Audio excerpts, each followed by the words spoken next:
Assalamualaikum warahmatullahi wabarakatuh. Berjumpa kembali dengan Ustazah Diah. Kali ini kita belajar daring kembali. Semoga materi yang Ustazah berikan kali ini dapat bermanfaat bagi kalian. Dan Ustazah harapkan tetap perhatikan penjelasan dari Ustazah ya. Nah, kali ini kita masuk di tematik muatan bahasa Indonesia. Masih di tema 5, subtema 4, yaitu tentang cuaca, musim, dan iklim. Sebelum masuk ke materi, Ustazah ingatkan kembali agar segera mempersiapkan buku paket, buku tulis, serta pasang telinga. Dan perhatikan penjelasan Ustazah ya. Dan jangan lupa ketika materi sudah selesai tersampaikan, anak-anak agar segera menyelesaikan tugas yang sudah diberikan oleh Ustazah. Yuk simak pembelajaran dari Ustazah. Mari kita temukan informasi dari teks tentang cuaca, musim, dan iklim. Mari kita ingat kembali setiap teks memiliki pokok-pokok informasi. Pokok-pokok informasi tersebut terdapat di setiap paragraf yang menyusun menjadi sebuah teks. Selanjutnya, untuk memperoleh pokok-pokok informasi sebuah teks, kita dapat membacanya secara cermat. Karena dengan membaca cermat, kita akan lebih mudah memahami isi teks secara menyeluruh melalui pertanyaan-pertanyaan yang diberikan.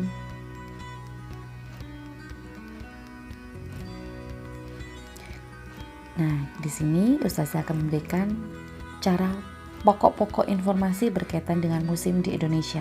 Yang pertama, untuk mengidentifikasi pokok-pokok informasi, bacalah teks dengan cermat dan tandai kata-kata yang penting. 2. Kamu dapat menuliskannya kembali menjadi sebuah kalimat yang berisi informasi dari teks tersebut. Jadi, yang jelas yang pertama adalah baca dengan cermat terlebih dahulu. Yuk, coba kita simak. Di sini Ustazah mempunyai teks. Kita baca bersama ya. Posisi geografis Indonesia berada tepat di garis khatulistiwa. Garis khatulistiwa adalah garis khayal tengah bumi. Salah satu dampak dari posisi tersebut, dalam 1 tahun Indonesia mengalami 2 musim, yaitu musim kemarau dan musim hujan. Dari teks ini kita dapat menemukan pokok-pokok informasi, yaitu salah satu dampak dari posisi geografis Indonesia yang berada tepat di garis khatulistiwa adalah Indonesia mengalami 2 musim, yaitu musim kemarau dan musim hujan. Ini ya, jadi pokok informasinya.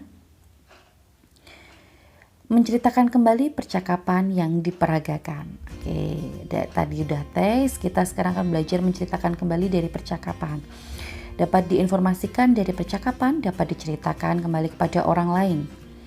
Dan untuk dapat menceritakan kembali informasi dengan lengkap dan jelas, kita sebaiknya mengidentifikasi terlebih dahulu topik yang dibicarakan.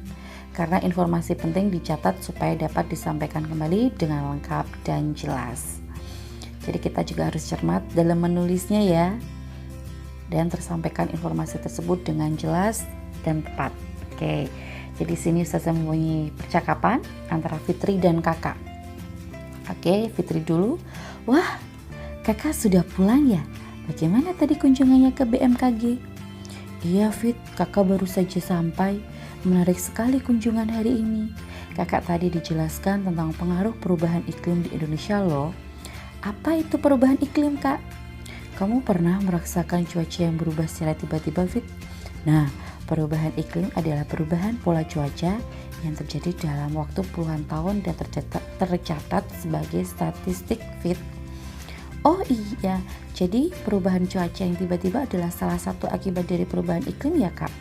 Benar Fit, selain mengubah pola cuaca, perubahan iklim juga menyebabkan meningkatnya kejadian badai, mencairnya es di kutub, dan meningkatnya permukaan air laut di daerah tropis karena meningkatnya suhu bumi. Ternyata cukup mengkhawatirkan ya kak. Pengaruh perubahan iklim, adakah yang bisa kita lakukan untuk mengurangi akibat perubahan iklim kak? Tentu ada. Supaya akibat perubahan iklim tidak semakin parah, kita harus merawat lingkungan sekitar.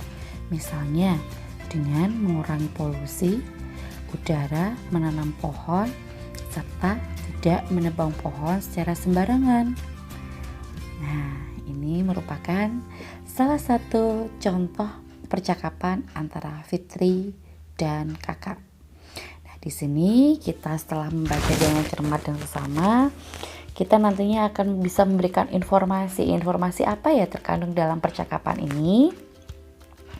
Yuk, perhatikan lagi. Berdasarkan teks percakapan tersebut, salah satu informasi penting yang ada di dalam teks yaitu perubahan iklim adalah perubahan pola cuaca yang terjadi dalam waktu puluhan tahun dan tercatat secara statistik. Coba anak-anak temukan informasi penting yang lain berdasarkan teks percakapan tersebut. Jadi informasi yang terdapat pada percakapan tersebut itu tidak hanya 1-2, bisa beberapa, lebih dari 3 bisa.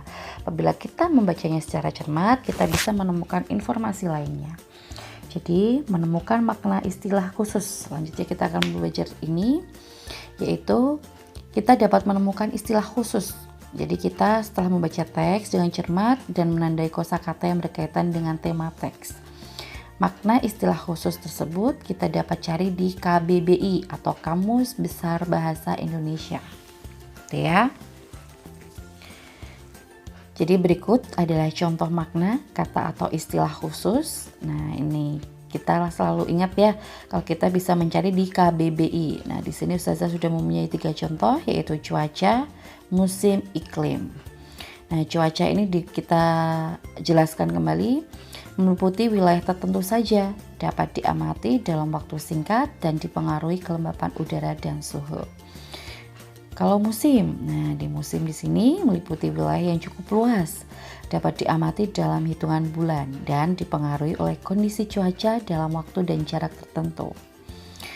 Terus iklim meliputi wilayah luas, dapat diamati dalam hitungan tahun, dipengaruhi oleh letak suatu wilayah. Nah, di sini adalah beberapa contoh makna atau kata istilah yang ada di percakapan tadi ya. Kita cari artinya di KBBI atau Kamus Besar Bahasa Indonesia. Jadi setelah kita mengetahui artinya, kita tahu maknanya dari kata tersebut. Gitu ya. Jadi KBBI sangat membantu kita untuk mencari arti kata. Nah, selanjutnya kita akan menuliskan pokok-pokok informasi. Jadi dalam sebuah teks tersusun dari paragraf-paragraf yang mengandung pokok-pokok informasi. Karena setiap pokok informasi dapat dituangkan dalam satu kalimat utama dalam paragraf, ya. Jadi dalam menuliskan pokok informasi pun kita juga punya susunannya. Karena yang terakhir, kalimat utama diperjelas oleh kalimat-kalimat pendukung dalam paragraf yang sama. Jadi setiap paragraf terdiri dari minimal 3 kalimat, itu ya. Selanjutnya, mendiskusikan pokok informasi dari teks yang disusun. Apa saja pokok informasi yang dituliskan dalam teks belum tentu sama dengan yang temanmu tuliskan. Jadi setiap pokok informasi itu beda orang akan beda cara menyampaikannya, apalagi isinya. Karena hal tersebut dipengaruhi oleh perbedaan pemikiran kalian sebagai penulis. Selanjutnya, untuk memperkaya pengetahuan, anak-anak dapat mendiskusikan pokok informasi berdasarkan teks yang sudah kalian susun. Nah, dengan cara berdiskusi, kalian akan dapat memahami sudut pandang penulis lainnya. Gitu ya, anak-anak. Baik, mungkin cukup sekian materi yang sudah Ustazah sampaikan. Semoga materi yang sudah tersampaikan ini dapat bermanfaat bagi kalian untuk belajar di rumah. Oke, Ustazah akhiri ya. Kurang lebihnya mohon maaf. Kita berjumpa lagi di materi berikutnya. Kurang lebihnya mohon maaf. Wassalamualaikum warahmatullahi wabarakatuh.